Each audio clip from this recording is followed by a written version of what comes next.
દરેક સમાજનો આ તકે હૃદયપૂર્વક આભાર માનું છું કે ગોંડલને બદનામ કરવાની જ્યારે વાત આવી છે ત્યારે મારા વાલીડાએ કોઈ પાછું વળીને જોયું નથી. તમને બધાને હું એક રેડિયોમાં આવતી વાત યાદ કરાવું. જીથરો બાબો હફ કરું ડફ મરે. ખરેખર કોઈ હફ કરીને ડફ મરે? આવી વાર્તા છે. વડીલો બધા જીથરા બાબાને બહુ સારી રીતે જાણે છે. એમાંય વાતમાં પાછો એક નવો વળાંક આવ્યો હતો. મિત્રોને ખબર જ હશે, જીથરા બાબાના ગામમાં એનાથીની કદરૂપી એક બાઈ આવી વહુ બનીને. એટલે જીથરા બાબાને દુઃખ થયું કે મારું નામ કોણ લેશે હવે. મારી વાત સમજાય છે ને મિત્રો?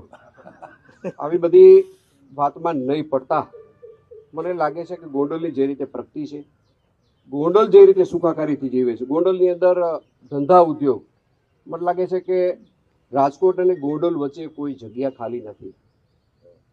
મને એવું દેખાય છે કે આ શાંતિનું પરિણામ છે, અહીં સલામતીનું પરિણામ છે. આ બધા ભેગા મળીને આજે આ મેળાચામાં કોઈ ક્ષત્રિય અને પાટીદાર બે જ નથી, લગભગ સમાજ માનો કે 18 આલામાની અંદર છે.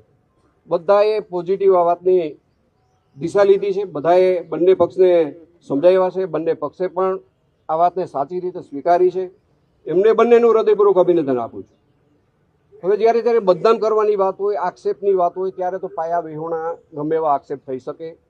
આ વાતનું મને લાગે છે કે જવાબ દેવો પણ મને ઉચિત નથી લાગતો.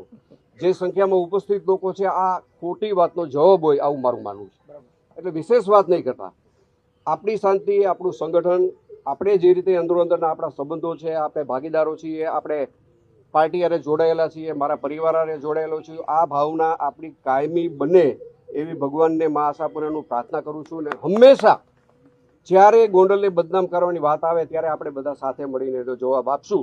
અને આપ સૌનો હૃદયપૂર્વક આભાર માનું છું.